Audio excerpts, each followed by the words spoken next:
เอพิโซด60 among ท่ามกลางหรือในบรรดา He was popular among his classmates. He was popular among his classmates. เขาเป็นที่นิยมในหมู่เพื่อนร่วมชั้น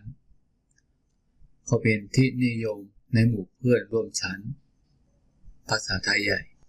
มันใช้ในเป็นที่สองในเกกังก็เห็นซ้อมกันมันใช้ในเป็นที่สองในเกกังก็เห็นซ้อมกันภาษาพม่าသူဟာသူ့ရဲ့အတန်းဖော်တွေကြားမှာရေပန်းစားတယ်သူဟာသူ့ရဲ့အတန်းဖော်တွေကြားမှာရေပန်းစားတယ် popular แปลว่านิยมภาษาไทยใหญ่สูงภาษาพม่าเยบานซาตัวอย่างที่สอง Among the options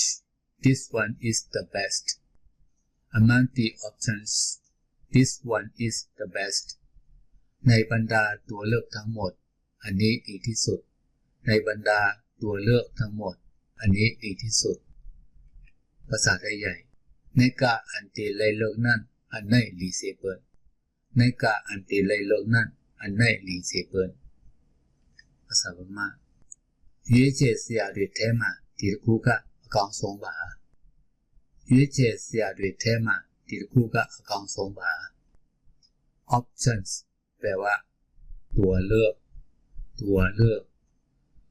ภาษาไทยใหญ่อันตีเลยเลิกภาษาพม่าရွေးချယ်စရာตัวอย่างที่สาม She is the youngest among the three sisters. She is the youngest among the three sisters. เธอเป็นน้องสุดท้องในบรรดาพี่น้องสามคนเธอเป็นน้องสุดท้องในบรรดาพี่น้องสามคนภาษาไทยใหญ่ในพี่น้องสามคนนั้นมันนางเป็นก็เรียกสุดในพี่น้องสามคนนั้นมันนางเป็นก็เรียกสุดภาษาพม่าตูมาหาจีอามาต้องยอกแท้มาแง่สงบาตูมาหาจีอามาต้องยอกแท้มาแง่สงบา The youngest แปลว่าน้องสุดท้องภาษาไทยใหญ่ก็เรียกสุดภาษาพม่าแง่ทร